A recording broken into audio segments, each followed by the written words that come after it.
प्रदेश के पूर्व मुख्यमंत्री एवं करनाल लोकसभा सीट से भाजपा उम्मीदवार मनोहर लाल रविवार को रोहतक पहुंचे। इस दौरान उन्होंने भाजपा कार्यालय में पार्टी नेताओं के साथ लोकसभा चुनाव के संबंध में चर्चा की और प्रधानमंत्री नरेंद्र मोदी की नीतियों के बारे में जमकर प्रचार प्रसार किया। बाद में पत्रकारों से बातचीत में पूर्व मुख्यमंत्री मनोहर लाल ने कांग्रेस पार्टी में गुटबाजी पर जमकर कटाक्ष किया। उन्होंने कहा कि हरियाणा में भाजपा के सभी 10 लोकसभा उम्मीदवार घोषित होने के बाद कांग्रेस पार्टी घबरा गई है। कांग्रेस पार्टी के कई नेता लोकसभा चुनाव लड़ने को तैयार ही नहीं है। इसी वजह से कांग्रेस पार्टी अब तक हरियाणा में अपने उम्मीदवार घोषित नहीं कर पाई है।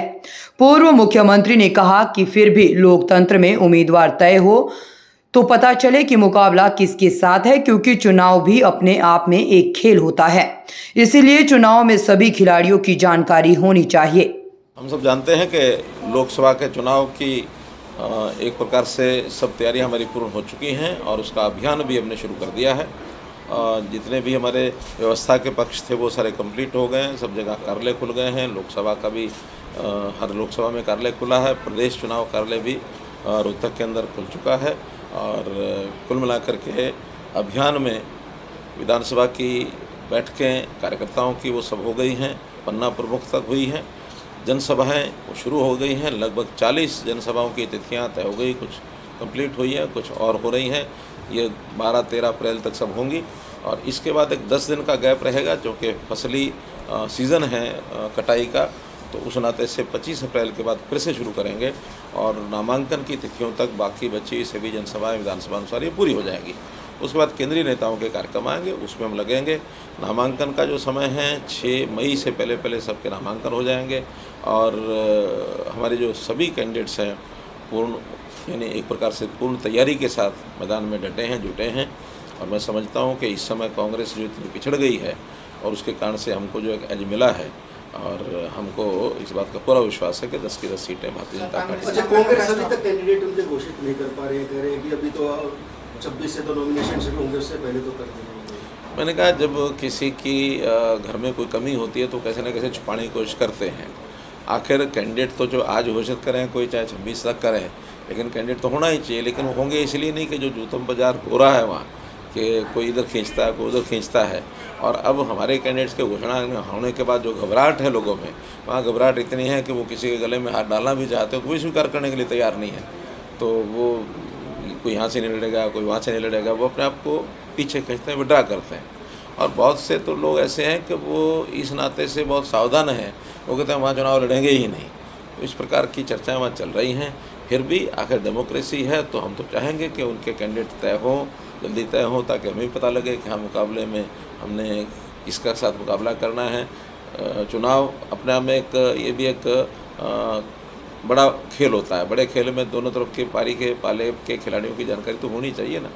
तो जब नहीं है तो हम अपनी तैयारी तो लगे ही। लेकिन दूसरे पाले के सारे खिलाड़ी तो आपके पाले में आ गए और भी बहुत आने वाले हैं।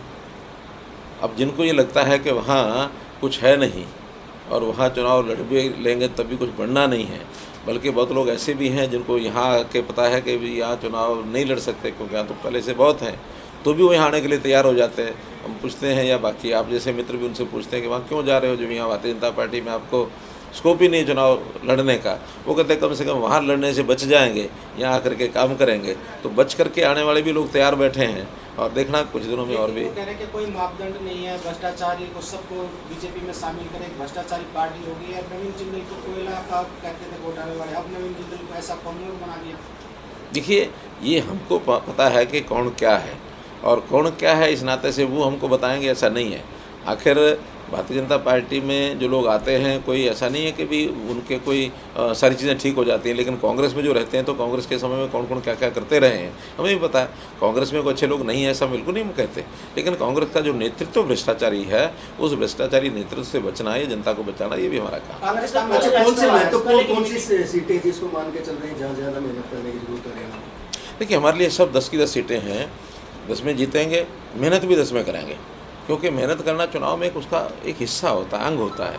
ऐसा नहीं है कि कोई चीज़ सीट हमने बहुत अच्छे मार्ग से जीते हुए हम मेहनत नहीं करेंगे। चुनाव में वार्ड लेवल तक, बूथ लेवल तक, पन्ना प्रमुख लेवल तक मेहनत करना ये हमारा काम है, हमारे सिस्टम का एक अंग है। तो इसलिए अंत तक, आखिर तक पूरा काम करेंगे चुनाव के पोलिंग दिन तक। क्योंकि इसकी तरफ से कि रोहतक की सीट जीतना इसलिए ज़रूरी है जो विधानसभा पे असर डालेगी। नहीं, हमारा तो जीतना तो सभी सीटें ज़रूरी है, और सब सीटें जीतेंगे तो निश्चित रूप से उसका सब सीटों का ही प्रभाव विधानसभा पर आगे आता ही है, क्योंकि 4 महीने बाद ही तो चुनाव है। लेकिन उसका प्रभाव हो ना हो, आखिर नरेंद्र मोदी जी के नेतृत्व में एक बहुत मजबूत सरकार हमारी रहे। मोर देन 400 का जो हमने एक नारा दिया हुआ है, 400 पार का, 370 से पार तो बीजेपी जाएगी। 370 का एक महत्वपूर्ण आंकड़ा है, इसलिए उसको पार कर रहे हैं, लोगों को 370 याद बना रहे, और 400 से पार एनडीए का आंकड़ा पार करे, ये हमारा काम है, उसको निश्चित हम पूरा करेंगे। अच्छा, कांग्रेस बीजेपी के साथ जो गठबंधन हुआ उसका नुकसान होगा, या फिर जो अभी गोपाल कांडा का साथ लिया उसकी भरपाई हो जाएगी? नहीं, देखिए, गोपाल कांडा हमें पहले से समर्थन कर रहे हैं, और वो सरकार के बाहर से ही कर रहे हैं, सरकार में शामिल वो नहीं है। ये सरकार में शामिल थे तो सरकार से हटे हैं। पार्टियों का गठबंधन हमारा किसी भी पार्टी से नहीं रहा। आगे जो सरकार हमें सपोर्ट कर रहे हैं वो एक कांग्रेस का मैनिफेस्टो आया है, उसको लेकर उन्होंने न्याय पत्र की बात की है। पहली बात तो ये है कि मैनिफेस्टो का महत्व तब होता है जब उनका कोई कैंडिडेट मैदान में आए। जब कैंडिडेट ही मैदान में नहीं है तो मैनिफेस्टो तो कागजी कार्रवाई है। उन्होंने क्या किया क्या नहीं किया मुझे मालूम नहीं है, वो भी बहुत जल्दी हम पढ़ करके उसके बारे में बताएंगे। लेकिन मैनिफेस्टो घोषणा करने से पहले कैंडिडेट अगर कर देते तब तो हम समझते थे उनकी कोई तैयारी है, उनकी तैयारी नहीं है। क्या करें? रूटों को मनाने का सिलसिला जारी है, रूटों को मनाने का सिलसिला जारी है। देखिए, जब ब्याह शादी होती है उसमें भी कोई ना कोई घर के परिवार का कोई आदमी। रोहतक से ब्यूरो रिपोर्ट।